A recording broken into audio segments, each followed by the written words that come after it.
Hey guys, I'm going to show you how I do marble nails, so stay tuned. For the purpose of this tutorial, I'm using D&D gel polish number 448, Snowflake, but polish is totally optional.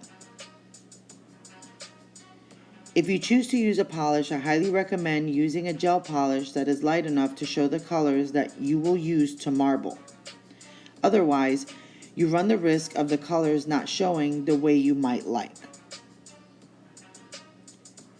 Next, I use Koopa's Gelfinity Top Coat in matte.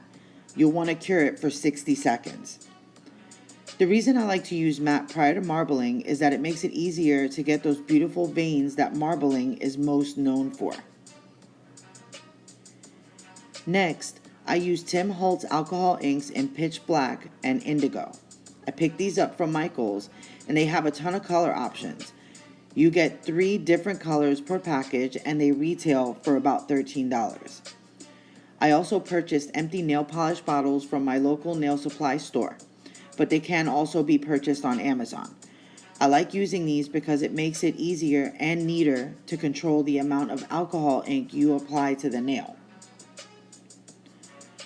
Once the nails are cured, you can begin applying the alcohol ink.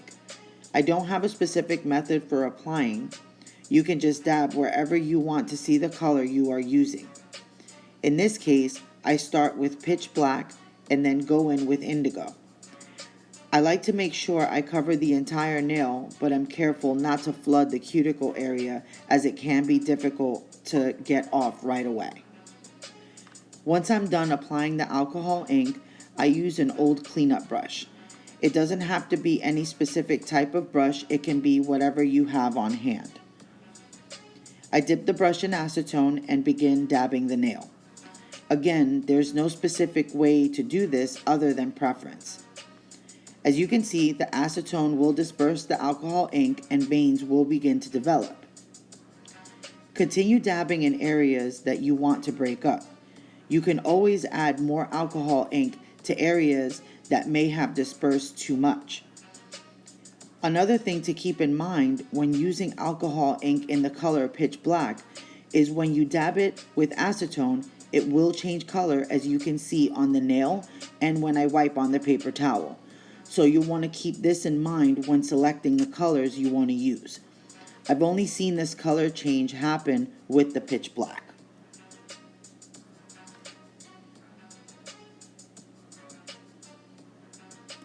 Once we have achieved the look we are wanting, you'll want to top coat the nail. You can choose to use matte top coat again and keep the nails you marbled in matte, or in this case, I like the nail shiny, so I'm using OPI's gel top coat.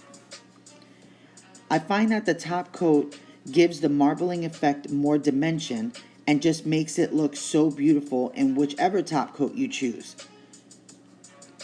You will also notice that the colors don't run. Using matte top coat prior to marbling prevents the colors from smearing when you go in with your top coat. I really hope you guys enjoyed this video. If you'd like to see more videos like this, please comment below with what you would like to see. I post daily on Instagram, so if there's anything you would like to see a video on, please comment below. Thanks again for watching.